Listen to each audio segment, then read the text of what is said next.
Always appreciate having time with you, Ellen, and I'm looking forward to our conversation today. I know we decided to talk about a very important leadership intention and outcome is to be an inclusive leader. How, Ellen, do you define or think about inclusive leadership? There's so many facets, but I think the thing that comes most clear to me is an inclusive leader is someone who's paying attention to who's in the room. And which is interesting because it falls right along the lines of the description of like an empowering leader. It falls along the lines of emotional intelligence. Like, what does a high emotional intelligence look like? Which we know now is a huge factor in professional success, regardless of what the profession is. I can also say that an inclusive leader is someone who gives everyone a voice when there's an opportunity. It's someone who is an ally to underserved populations within the organization. It's someone who is sensitive to the fact that everyone in the room may not have had their same journey, and he or she is curious about other people's perspectives and journeys, because there aren't very many professions where the client does not need to look, or the customer, right? Yeah. The internal people should reflect what the client looks like, right? Or else how are we going to really know? Yeah. So that leader is making sure that they are hiring people who are different than they are, right? Like the neurological diversity that we talk about, as well as experience, professional experience, personal experience like that, because that leader wants to tap into everything they can in order to produce results. Wow. Ellen, you just said a lot, that an inclusive leader is empowering, emotionally intelligent. They're giving everyone a voice, sensitive to differing experiences, curious, right? They're hiring a variety of talent, right? Making sure that reflects their customers, their communities that they're playing in. And I actually really love the first thing that you said, paying attention. An inclusive leader is paying attention. It is active, right? It's not just, okay, I've hired my diverse team. Here they are. It's active every day, tuning into how to make everything you just said possible. Yeah. Well, there's a point there that you made too, which is brilliant. And that is 25 years ago, when DE&I, diversity, equity, and inclusion became a hot topic in the business world, there was this big push to hire people who looked differently than the leaders. And quite frankly, most of the leaders in the business world were straight white males, right? And so the idea was, let's, put some color and variety in here. The problem was there was no development when it came to equity, equal opportunities for development and advancement, and very little interest in what does inclusion mean. Right. And today, 25 years later, we're using the word belonging as well. Like, do people actually not feel, but know that they belong in this organization because of our behavior? So one of the things that we do with my company is we ask the leaders, like, what are your values? And how do you see your values acted out? Like, what is the behavior that would tell a candidate, right? Or the people who are already working for you that they belong here, right? And we know from years and years, I think we can attribute this to Oprah, who probably attributes this to a lot of psychological research. All human beings want, like, the basic thing is to know that they matter, right? Maslow's hierarchy of needs, right? Like, that I have a community, that I belong. Yes. And leaders have the chance to do that. I mean, it's really quite a responsibility and quite a gift to extend to someone, you matter. Yes. You matter. Yes. I want to drill down on that further, Ellen, but first let listeners know more about you. Ellen Burton is my guest today, and she is the author of the Amazon best-selling book, The Civility Project: How to Build a Culture of Reverence to Improve Wellness, Productivity, and Profit. Love that title. Ellen is an international lecturer on business issues, which include workplace culture, diversity, equity, and inclusion, and inclusive leadership. Our topic today. In her 27th year as an executive coach and consultant, Ellen has supported C-suite executives, executive directors, and business owners in establishing and exceeding their goals. Clients of Ellen's include the City of New York, the University of Chicago, Barclays, Kellogg, SC Johnson, Humana Healthcare, the New York Association for Advancing Racial Equity, the United States Homeland Security, U.S. Army, Air Force, and Navy. Ellen serves on several boards, including Newfield Network and ICF Coach Training Corporation and the Open Studio Project. She's an avid golfer, novice tennis player, community volunteer, and is active in her church. Because of working with her coach, Ellen is powerfully contributing to the world while happily and gratefully living a life beyond her wildest dreams. I'm so glad to call you a colleague, Ellen, and to have you with us today on the podcast. Thank you. I'm really glad to be here. Yeah. So before that introduction, you were talking about something really important about giving all the diverse members of our community, our organization, a sense of belonging. And you were tying this to values. Can you say more about that or give an example? How do we articulate and lean on values in order to create a sense of belonging? It's a direct line, actually, and a lot of people don't know the direct line. I think that a lot of executives, as they grow up in the business world, maybe from 22 or 24 out of college or grad school, until they hit a C-suite position or maybe owner or CEO of a company, right? They've learned how to behave.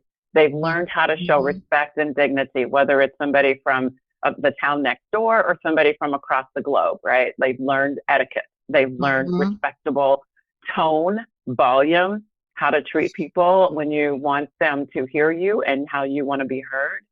Then they assume that everyone else knows how to behave. So when we have a situation of a manager who's frustrated, a manager who may be carrying prejudice of some kind or another, the leaders that I work with, it just blows their mind that these people don't know how to act. And then I hear people say things like, I had one client who used to say, it's just common sense. It's just common sense how to behave, how to lead, how to manage. And it's like, leadership is a high level skill, right? Inclusive leadership is an additional skill, right? There's no common sense to it. And if I have a leader who's 55 and most of her team is 25, common sense is made up of experience, wins, failures, education, you know what I mean? Like work experience. It's like, I don't know what the definition is of common sense, but it's not universal. And so I work with leaders and say, what is important to you? What are your values? We call them beliefs. What do you believe, right? And then what are the behaviors that are going to support how you believe your employees should treat each other? So then we teach them about conflict management in a timely manner. We do a lot of training and development around emotional intelligence. We work with the leadership team around inclusive leadership skills, like, basic inclusive leadership skills. And then they go away and try some and come back and work with their individual coach. I mean, this is not common sense, right? Yeah. And the other cool thing is that once the leaders identify how they want people to treat each other internally, they have a way to measure it. And that measurement should be attached to compensation. It should be attached to developmental plans. It should be attached to conversations that happen on a regular basis. And the development of your people is a huge responsibility that all managers should be held accountable for, right? Because we know that the millennials and the Gen Xers and now the Gen Z, the iPhone generation, they will not stay if they don't feel like they're growing and being developed. So this is a huge retention tool to be an inclusive leader. Yeah, absolutely. I'm taking some notes over here, Ellen, and I wrote common sense and I put a line through it, right? And instead it's paying attention. Instead it's being intentional, right? And here's we're reflecting, we're thinking about what's important to us. How does that get demonstrated in behaviors? And if we're behaving this way, what metrics, what bottom line results will be Yeah. impacted Yeah. as a Yeah. result of engaging in those behaviors? Well said. Well said. A lot of the clients who come to EJ Burton and Associates will say, I don't like the way people are treating each other internally. Or they see, the extreme is when you see violence in a workplace, like what happened about a month ago at Walmart. A manager, a young man, right, 30 something. The feedback from the employees was he wasn't well liked. Nobody wanted to go to him. There's obviously something going on. He'd been there for over 10 years and had been a manager for 4 years. And it's hard for me to believe that like nobody saw that this is a young man. I'm going to call him a kid because I'm a woman of a certain age. But nobody saw this man in such distress that he came in one day and shot his colleagues and then killed himself. That's the extreme. But the behaviors of the manager who nobody wants to go to, the manager who doesn't have developmental conversations, the person who is the biggest salesperson but treats their internal support staff terribly, right? And so there's a lot of turnover. And one of the things we want to bring to the attention of the CFO is, really is, Sarah really making you that much money if you spend $300,000 replacing somebody on her team every 18 months?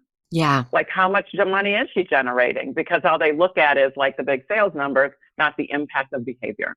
Yeah. So I love your point about, we really got to look at like the whole picture and decide like what's the impact on the workers, because people come to work for their manager. So this is taking my brain, Ellen, to each leader out there who is a people leader, considering intentionally, how is each team member doing?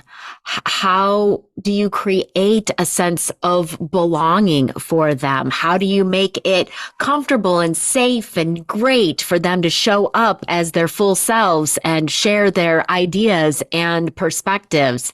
I think it's paying attention. I think it's also some asking, right? Like what's working for folks? What do you need? Right? Asking them questions to find out about who they are and where they come from and how they see the world. Mm-hmm. Yep. Yeah. You got it. You got it. It's behavior, right? So intention is good. It has to be followed up with behavior. Yeah. And by the way, the top leadership team also has to be held responsible for behaviors that are inclusive, right? So you can't just push it down. You have to hold each other accountable as well. And we teach people how to do that in a respectful way. Like if somebody's in a break room and they tell a blonde joke, we just kind of say like, hang on, we don't do that here, right? Yeah. Like I know you're kind of new and, an orientation gave you some guidelines, but I just want to tell you right now, we don't tell any kind of jokes that might demean somebody. Well, there's nobody here that's blonde. That's not the point. Yeah. We have a respectful, and I love what you said, emotionally and psychologically safe workplace. And this is how it happens, right? Yeah. But here's what I hear from managers all the time. Yeah. I'm already so busy. So I don't even think I have time to be inclusive. Yeah. And I got to tell you, right? Like, like that. And here's what's interesting. It's like, it actually takes less energy and time to be considerate, right? Which is what everybody pretty much does anyway, just with the consideration with intention, right? So it's like using people's names, right? Like, I mean, look, 104 years ago, Dale Carnegie said, I'm going to misquote this. A person's name is the sweetest sound they've ever heard, right? But today we need to also add in the idea that pronouns are hugely important. Yes. Right? Using somebody's preferred pronouns, looking at people in the eye when you're talking to them, whether it's on Zoom or whether it's in person, right? That says that you matter, which means that we're not multitasking.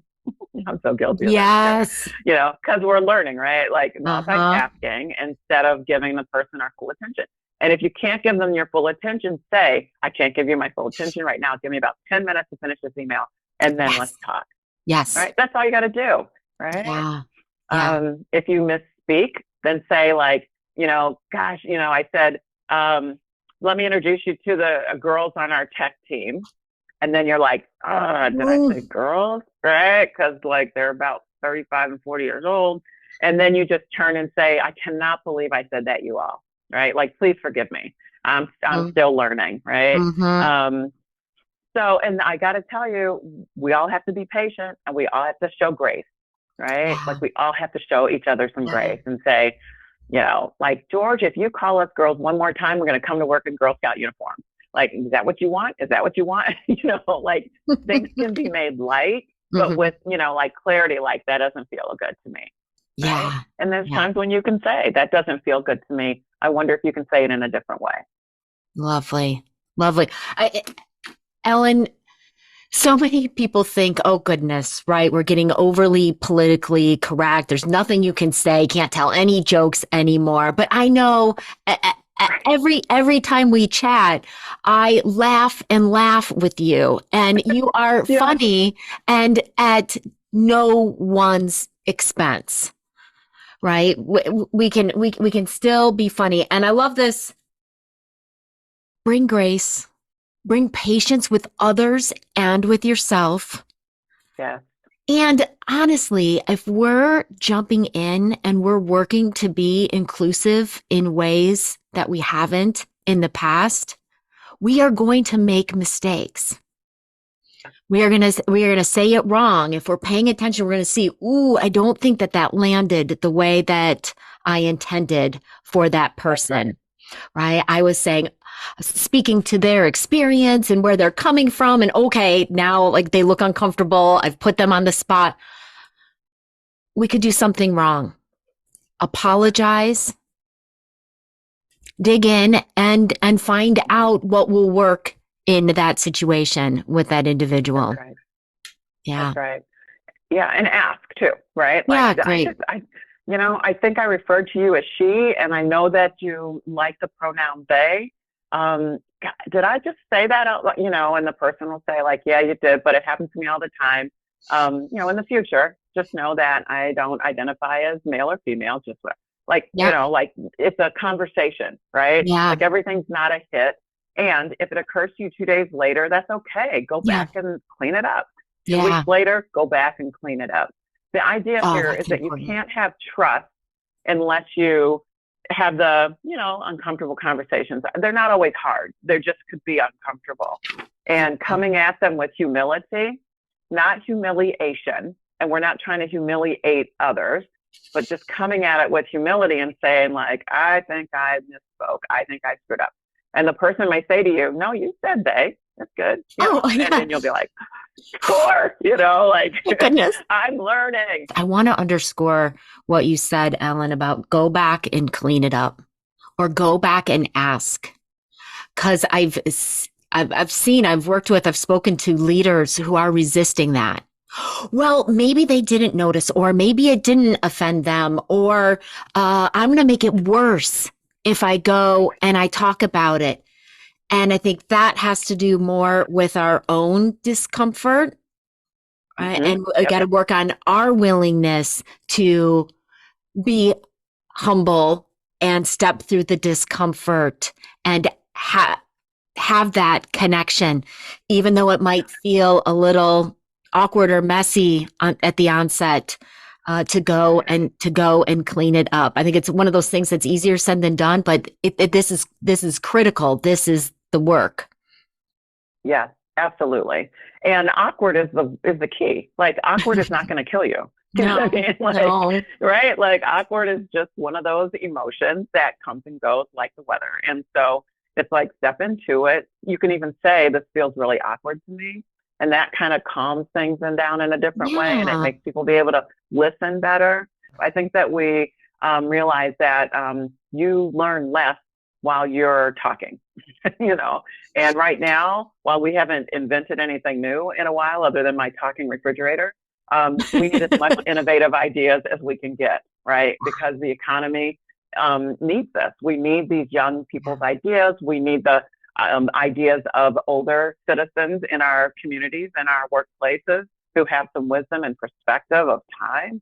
We need all of that. And the last thing you want to do as a leader is shut that down. Right. And sometimes you don't even know you're doing it. you know?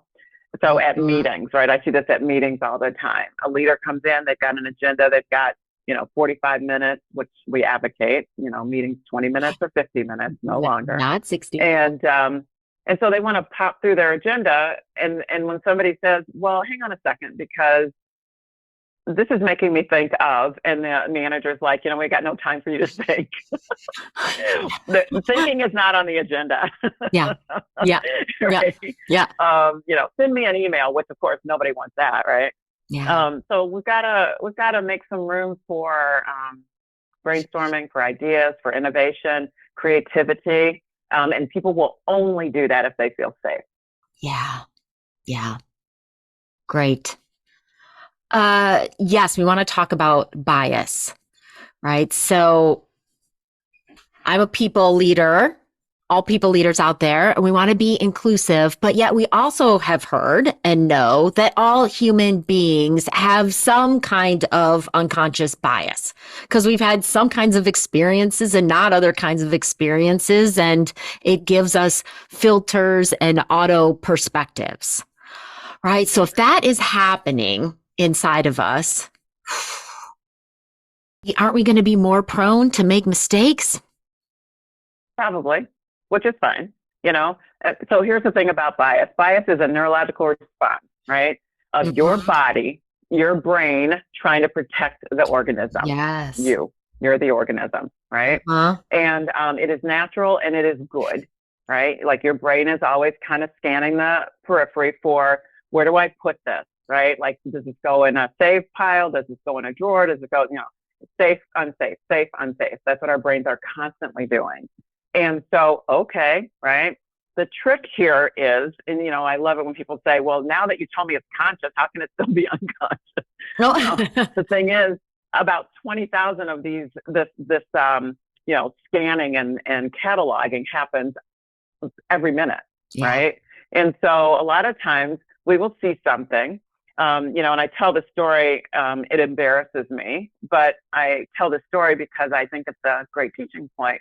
I'll be walking down the street and three black kids are coming towards me, bouncing a basketball. They're 6 foot tall. I'm 5 foot something else. None of your business. And I'm a woman of a certain age, right? And I got my pocketbook on my finger. And when I see them walking towards me, depending on the time of day, Yep. depending on what I feel, my brain goes, am I safe? Yep. Right? So bias, unconscious bias, is based on what we've been taught. A lot of media, interaction. Like the media will say, young black men, danger, Chicago, danger, guns, carjacking, Mm-hmm. like that's the first place because that is piped into my brain over and over and over again. Mm-hmm. The trick with unconscious bias is to question the first thought. Nice. Is it true? Right? Mm-hmm. And God bless Byron Katie for her work, right? Is it always Yeah. true? Right? Like that. And then, so I'm not responsible for my first thought. I am responsible for questioning my first thought. And the way to manage your unconscious bias is then to understand that you get to choose your behavior. Mm. If I'm not aware that unconscious bias, I see three young black men walking towards me, young black, kids or whatever. And my first response is to grab my purse closer to my body or to cross the street. Right. And I go, oh, that's my first thought, and the question is it true? Like they're paying no attention to me whatsoever. It's the middle of the afternoon, right? It's Yeah. what it's like. It's like going to the grocery store and seeing a really hot guy, working at the grocery store, and you're like, hey, like here's my margarine, right? And the guy goes, may I help you, ma'am? And I'm like, but right, like that. Yeah. We Yeah. all have a story. Mm-hmm. We see somebody and we have a story about who they are and what they mean to us. The Yeah. first place is it safe? The second place is, what category do I put this in? Right? Do I need to remember this? Do I need to let it go?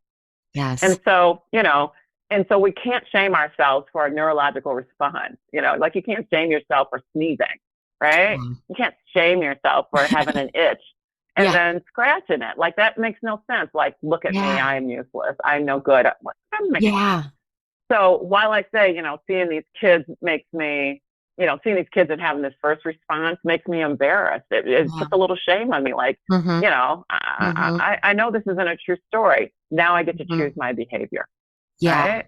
So being a woman of a certain age, I'm going to pay attention. Yeah. Right. But I also don't have to act afraid because there's nothing threatening there. The story says this could be a threat because they're Black. Yeah. And then the question is it true? Right. Like, so that's been my Yeah. experience about managing unconscious bias. We all have it. Yeah. Okay. Okay. How do I manage it?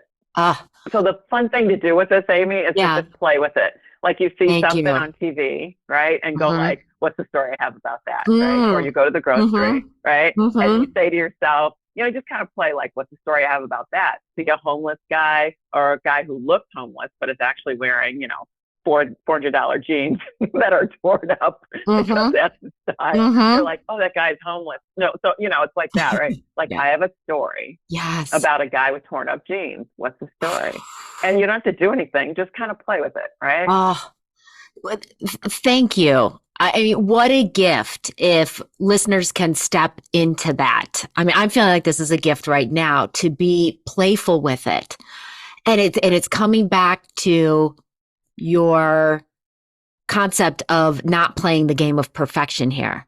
Because let's be honest, Ellen, when I think about it, I like to think I have a little less unconscious bias than everybody else, right? But when you name it as a neurological response, it's a neurological response that we're not responsible for.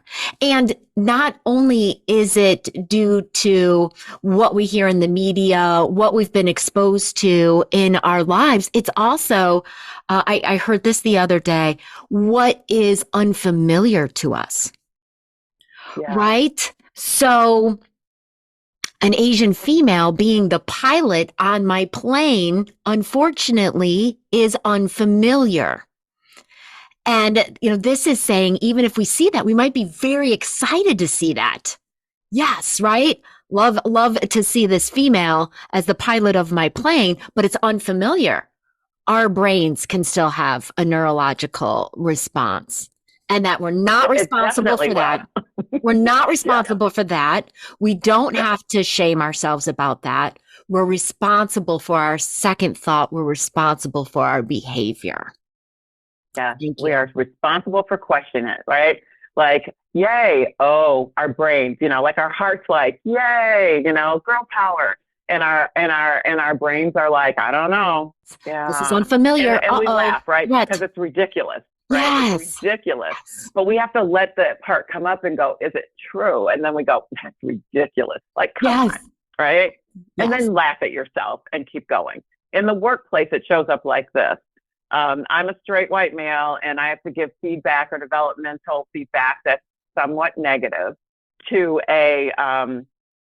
we'll use your Asian female who has piercings and tattoos, right? And I'm barely comfortable talking to her on the day-to-day, but now I have to give her feedback that she's not really doing her job well. And I'm afraid she's going to complain to HR because she's going to think I'm doing this out of prejudice. Yeah. I hear this often. Yeah. So I don't give developmental feedback. Yes. So I avoid it. Yeah. Right. And so the question to that leader is it true that she's going to assume that you're prejudiced? Right. Right. Or is she going to assume you're prejudiced because she's not getting feedback from you? Right. But then our behavior changes because we just go with the first thought instead of questioning the first thought.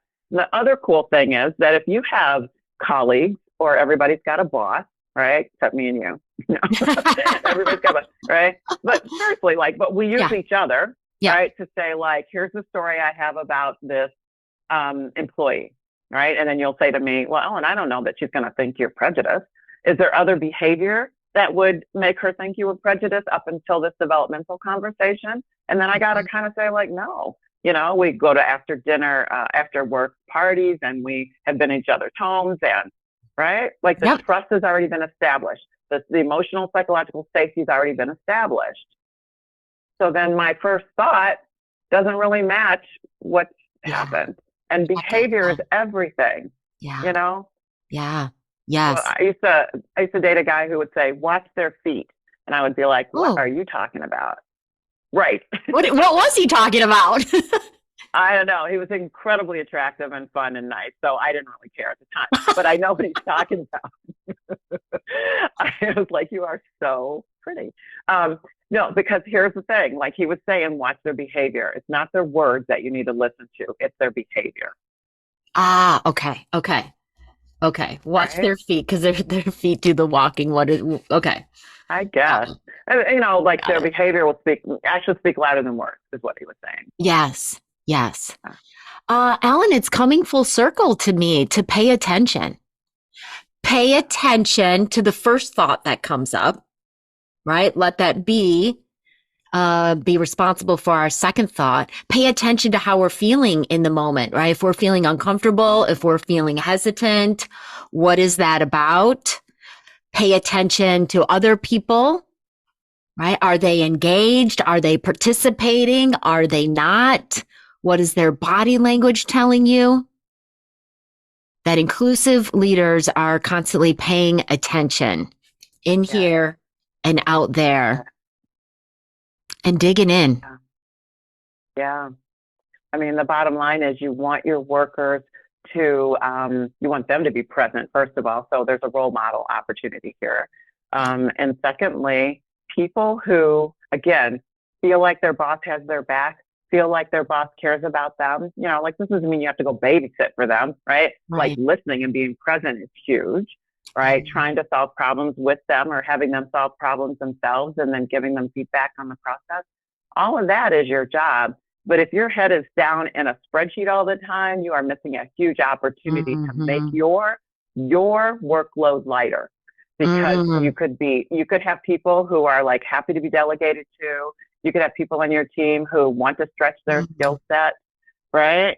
And Mm-hmm. they will take your direction and take your guidance and take your encouragement and enthusiasm with everything that's intended because you have Yeah. made it safe for them, Yeah. right? So then productivity increases. And when the title of my book, as you mentioned, people get healthier, right? Like Yeah. when you're around somebody who's really negative and nitpicking or flat out just being abusive, using profanity in the workplace, stuff like that, your immune system starts to suffer. And here's what's interesting too, the research that was done by Harvard professor, I'm blanking out on her name. I have a huge respect for this woman and I'm blanking out on her name. I apologize. We can put it in But the what they show found notes. in Yeah. okay, good. What they found in the research was that even if you're not the one who's being bullied, Yeah. if you're observing it or if you're in the room or in the cubicle or whatever next to it, your immune system starts to suffer. Yeah.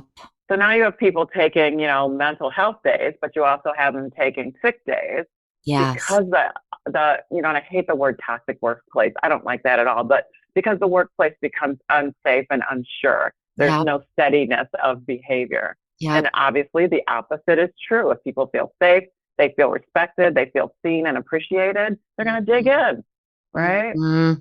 Okay, Ellen, I'm so glad that you said that because when I was saying pay attention, that's only part. I mean, it's access, but we need the tap into others' strengths and values and perspectives. We need the step in when someone's not being treated well. We need the show it. We got to change our behavior. We have got to try new behaviors. Yeah, Which takes courage. it Which takes does. courage. Courage. Yeah. Yes, all of this takes There are courage.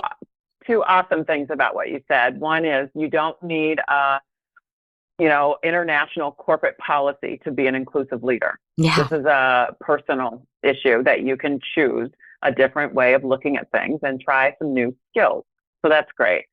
It will take courage to speak up and say, want you to know that I have a lot of respect for you and I know that you're trying hard, but we need to talk about some places where you're missing the mark in your performance. It yep, will take courage to yep, say, we're having a team meeting with the CFO and the CFO makes a joke about Black people. And to say, you know what, CFO, I don't know whether I should stop you now or stop you outside the room, but in order to advocate for my team, I have to tell you that that joke is off color, inappropriate, and I wish you would find another way to make your point. Yep. Right? So you do it in the meeting, you do it out of the meeting, but you do it. courage. But you do it, and Yeah. Yeah. And then here's what's interesting. If you find that you are demeaned, demoted, or fired because you spoke up in defense of other people's spirit, then chances are your values are not in alignment with the values of the company. Yep. And chances are there was already signs that it was time to go. Yeah. Right? Yeah. I mean, this is when people have the hardest time, when their values don't align with their leadership. Absolutely. Absolutely. So many great things that you have said today, Ellen. Pay attention, take action. Bias is a neurological response. We're not responsible for that. We're responsible for our second thought and the behavior that we take, and the acknowledgement that all of this takes courage. Thank you for being with us today, Ellen. I always enjoy spending time with you. I feel the same way, Amy. Thank you for the opportunity.